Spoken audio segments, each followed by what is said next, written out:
অন্যদিকে আপনারা জানেন যে আন্দোলনের অন্যতম মুখ চাকরিহারা শিক্ষক চিন্ময় মণ্ডলকে আজই তলব করা হয়েছে বিধাননগর উত্তর থানায়। আজ বিকেল 4টে তাকে হাজির হওয়ার নির্দেশ দেওয়া হয়েছে এবং ইমেলে পাঠানো তাকে যে নোটিশ সেখানে লেখা রয়েছে হাজিরা এড়ালে আইনানুগ ব্যবস্থা নেওয়া হবে। আমাদের প্রতিনিধি পার্থপ্রতিম ঘোষ রয়েছেন আমাদের সঙ্গে এই মুহূর্তে। পার্থপ্রতিম, চিন্ময় মণ্ডল তিনি কি হাজিরা দেবেন, কি জানাচ্ছেন তিনি? দেখো, তিনি জানিয়েছেন যে তিনি কিন্তু আইনজীবীদের সঙ্গে পরামর্শ নিচ্ছেন এবং পাশাপাশি যে সহযোগিতা করা, পুলিশকে সহযোগিতা করা, সেই সহযোগিতা তিনি করবেন। আজকে বিকেল 4টের সময় বিধাননগর উত্তর থানায় বিধাননগর কমিশনারেটের গোয়েন্দা বিভাগের ডিডির যিনি তদন্তকারী অফিসার তার সঙ্গে দেখা করার জন্য নির্দেশ ইতিমধ্যে দেওয়া হয়েছে, সেই নোটিশ কিন্তু পাঠানো হয়েছে এবং সেখানে স্পষ্ট করে উল্লেখ করা তুমি দেখেছো এর আগেও মোট 6 জনকে জিজ্ঞাসাবাদ করা হয়েছে, তাদের ভিডিও রেকর্ডিং যেমন করা হয়েছে, তাদের বক্তব্যের পাশাপাশি তাদের কাছ থেকে জানতে চাই যে বিষয় সেই বিষয়ে কিন্তু একেবারে চিন্ময় মণ্ডলকেও জিজ্ঞাসাবাদ করতে চাইছেন তদন্তকারী আধিকারিকরা। নোটিশে স্পষ্ট করে উল্লেখ গত 15ই মে যে ঘটনা ঘটে বিকাশ ভবনের সামনে, বিকাশ ভবনের গেট ভাঙচুরের মতো ঘটনা ঘটে এবং পাশাপাশি কিন্তু পুলিশ তরফ থেকে বলা হচ্ছে একদিকে সরকারি সম্পত্তি নষ্ট, সরকারি কর্মীকে কাজে বাধা এবং সরকারি কর্মীকে মারধরের যে অভিযোগ এবং সেই অভিযোগের পরিপ্রেক্ষিতে কিন্তু চিন্ময় মণ্ডলকে জিজ্ঞাসাবাদ করার প্রয়োজন রয়েছে এবং সেই মতে আজকে বিকেল 4টের সময়ের মধ্যে চিন্ময় মণ্ডলকে বিধাননগর উত্তর থানায় গিয়ে ডিডি তদন্তকারী অফিসারের সঙ্গে জেরায় মুখোমুখি হওয়ার জন্য নির্দেশ দেওয়া হয়েছে এবং ইতিমধ্যে সেই যে নোটিশ কপি, সেই নোটিশের কপির মধ্যে উল্লেখ করা যদি সেই নোটিশকে কমপ্লাই না করে তাহলে তাদের বিরুদ্ধে কিন্তু আইনানুগ যে ব্যবস্থা সেই ব্যবস্থা তারা নিতে পারেন। এর আগেও মোট 6 জনকে জিজ্ঞাসাবাদ করা হয়েছে। আজকে চিন্ময় মণ্ডল যিনি আন্দোলনের অন্যতম একটি মুখ এবং তাকেও কিন্তু ডাকা হয়েছে এবং ডেকে যে বিষয়ে বলা হচ্ছে তাকে জিজ্ঞাসাবাদ করার প্রয়োজন রয়েছে। আবারও বলবো, চিন্ময় মণ্ডল তিনি জানিয়েছেন যে তিনি আইনজীবীদের সঙ্গে পরামর্শ নিচ্ছেন এবং পুলিশকে সহযোগিতা করবেন বলেই জানিয়েছেন তিনি আমাদেরকে। ধন্যবাদ পার্থপ্রতিম। এই মুহূর্তে যে বড় খবরের দিকে নজর রাখবো, চাকরিহারা আন্দোলনের শিক্ষক শিক্ষিকাদের সঙ্গে বৈঠকে রাজি সরকার। আজই দুপুর 1টায় বিকাশ ভবনে বৈঠকের প্রস্তাব। বৈঠকে থাকবেন শিক্ষা সচিব। বৈঠকে যেতে পারেন আন্দোলনকারী চাকরিহারাদের 6 সদস্য।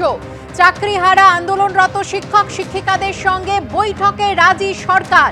আজই দুপুর 1টায় বিকাশ ভবনে বৈঠকের প্রস্তাব। যেমনটা জানা যাচ্ছে বৈঠকে থাকবেন শিক্ষা সচিব।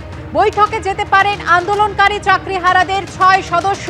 বিস্তারিত জানবো, সরাসরি চলে যাব আমাদের প্রতিনিধি কৃষ্ণেন্দু অধিকারীর কাছে। কৃষ্ণেন্দু, কি জানতে পারছো? দেখো, এই দীর্ঘ টানাপোড়েন চলছিল যে সরকারের সঙ্গে বৈঠক হবে কি হবে না, হলে কবে হবে, কার সঙ্গে হবে। বারবার চাপ বাড়াচ্ছিলেন চাকরিহারা শিক্ষকরা, বারবার তারা সরকারের কাছে এবং শিক্ষামন্ত্রীর কাছে ইমেল করে জানতে চেয়েছিলেন। গতকালই ইঙ্গিত মিলেছিল এবং শিক্ষামন্ত্রী জানিয়েছিলেন আজকে সরকারি তরফে যোগাযোগ করা হবে এবং যেটা সূত্র মারফত জানা যাচ্ছে আজই বেলা 1টার সময় সেই বৈঠক হতে চলেছে। সরকারের তরফে বৈঠকে তারা রাজি, এই বার্তা চাকরিহারা শিক্ষকদের কিছুক্ষণ আগেই পৌঁছে দেওয়া হয়েছে। এবং প্রথমত বলে রাখি, এই বৈঠকে কিন্তু শিক্ষামন্ত্রী ব্রাত্য বসু থাকছেন না, শিক্ষা সচিব প্রিন্সিপাল সেক্রেটারি শিক্ষা দপ্তরের যিনি বিনোদ কুমার তিনি এই বৈঠকে পৌরোহিত্য করবেন এবং এই বৈঠকের প্রস্তাব সরকারের তরফে কিছুক্ষণ আগে চাকরিহারা শিক্ষকদের দেওয়া হয়েছে। এবং পাশাপাশি এটাও জানা যাচ্ছে সূত্র মারফত যে চাকরিহারা যারা শিক্ষক তারাও রাজি এই বৈঠকে যেতে, কারণ তারা বারবার জানাচ্ছিলেন তারা একটা বৈঠক চান, তারা আশু সমাধান চান, তারা প্রাতিষ্ঠানিক দুর্নীতির শিকার, তারা কোনো রকম দুর্নীতি করেননি, তারা চাকরি হারিয়েছেন, সুতরাং এই দায় সরকারকেই নিতে হবে তাদের চাকরি ফেরাতে। সুতরাং সরকারের সঙ্গে বৈঠকটা খুব জরুরি, শিক্ষামন্ত্রীর সঙ্গে বৈঠকটা খুব জরুরি। অতীতেও বৈঠক হয়েছে, কিন্তু তুমি জানো যে সুপ্রিম কোর্টের নির্দেশ যে 31শে মের মধ্যে এই যে পরীক্ষা সংক্রান্ত নতুন করে ফ্রেশ রিক্রুটমেন্টের জন্য পরীক্ষা সংক্রান্ত যাবতীয় বিজ্ঞপ্তি কিন্তু স্কুল সার্ভিস কমিশনকে দিতে হবে এবং সেদিন প্রায় আসন্ন।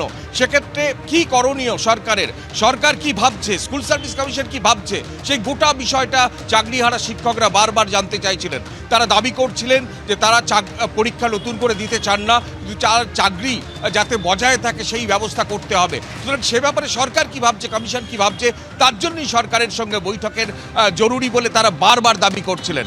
কিন্তু আজকে সেই সরকার যে সেই বৈঠকে রাজি, সেই বার্তা চাকরিহারা শিক্ষকদের কাছে পৌঁছে দেওয়া হচ্ছে। বেলা 1টার সময় সেই বৈঠক হবে। 6 সদস্য চাকরিহারা শিক্ষক আমরা যেটা জানতে পারছি, তারা আজকের এই 1টার সময়ের বৈঠকে উপস্থিত থাকবেন এবং তারা যেটা জানাবেন যে সরকার কি পদক্ষেপ নিচ্ছে, এবং তারা এটাও জানাবেন যে তারা বৈঠক চান শিক্ষামন্ত্রীর সঙ্গে, অর্থাৎ শিক্ষা সচিবের সঙ্গে তারা এই বৈঠকে হাজির হবেন এমনটাই জানা যাচ্ছে। এবং পাশাপাশি তারা সেই বৈঠকে গিয়ে জানাবেন যে স্বয়ং শিক্ষামন্ত্রী ব্রাত্য বসুর সঙ্গে তারা বৈঠক চান, যদিও ব্রাত্য বসু আজকের এই বৈঠকে থাকবেন এমনটাই জানা যাচ্ছে।